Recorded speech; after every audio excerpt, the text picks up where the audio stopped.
Okay, let's get into this. We're doing a deep dive into the pretty complex world of audio-video distribution. Think about massive venues. Mm-hmm. You've got dozens of screens, maybe IP cameras, all these different feeds. It can be chaos. Total chaos. So our mission today is to figure out this paradox at the heart of it all. How is extreme simplicity the only real way to manage that kind of complexity? We're going to look at the WolfPack IP input card for modular matrix systems. And that starts with the main chassis, right? This isn't a new idea. HDTV Supply has been working on this for, what, 25 years? Yeah, long time. Really refining these huge systems, the 9 by 9s, 18 by 18s, and the big one, the 36 by 36. That's your foundation. A box that can handle 36 totally independent screens. And into that foundation, you slot this thing, the WolfPack IP input card. It's about $250. And this little card is basically a translator. Exactly. It takes a signal from a standard IP security camera, something you'd see on an NVR, and it just makes it, well, it makes it TV ready for any of those 36 displays. And that's the core genius of the architecture, the ability to mix things. This card means your big matrix chassis can handle those IP camera inputs right alongside, a standard HDMI cable. Well, even the long-distance ones, the HDBaseT extenders over network cable. Right, it becomes this unified hub. It doesn't lock you into one single technology. Which explains why you see them everywhere. Sports bars, for one, trying to manage all the games. Oh, yeah. Or casinos, mixing surveillance with their entertainment feeds, data centers, gyms, Yeah. even some really high-end home theaters. Okay, but let's push on that a bit. If you're mixing all these signals, IP video with direct HDMI, Mm-hmm. is there a latency trade-off?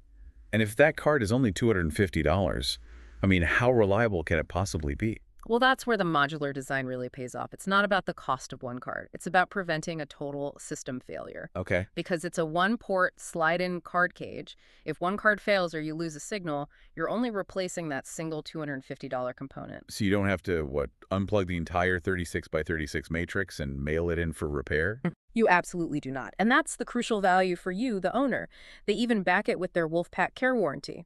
If they verify a card is defective, a replacement is usually on its way within 24 hours in the U.S. So your downtime is measured in hours, not weeks. Exactly. That's the reliability piece. Yeah. But the other side of this is control. I mean, how do you actually drive a system this complex? Well, they give you tons of options. You've got the physical buttons on the front, of course. Sure. A standard web GUI, just a simple browser interface. And then there are free apps for, your iPhone, Android, Amazon Fire devices. But what about the professional integrators? Yeah. The ones tying this into huge automation platforms? That's the next level. It has drivers ready to go for the big names, Control4, Crestron, Elon, RTI. But the real secret weapon, the foundation all those drivers are built on, is just a simple RS-232 protocol. This is the part I found absolutely fascinating. Yeah. RS-232 is that direct, old-school communication language between devices. Mm-hmm. Rock solid. And the command script is brilliantly simple. So let's say you want input 8 to go to screens 1, 8, and 16. The entire command is just 8 by 1, 8, and 16.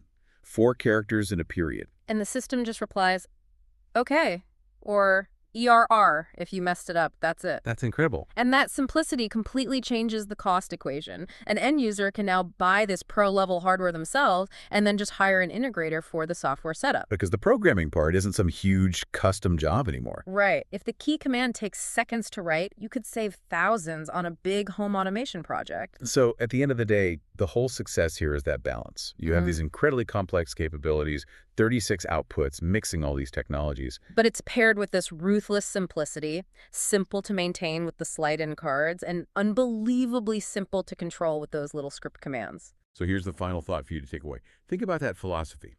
Modularity in simple scripting, where the most complex task is handled by the plainest, shortest command possible. How could you apply that idea to other overwhelming systems you deal with every day, completely outside of AV, to make them more reliable and way less expensive to run?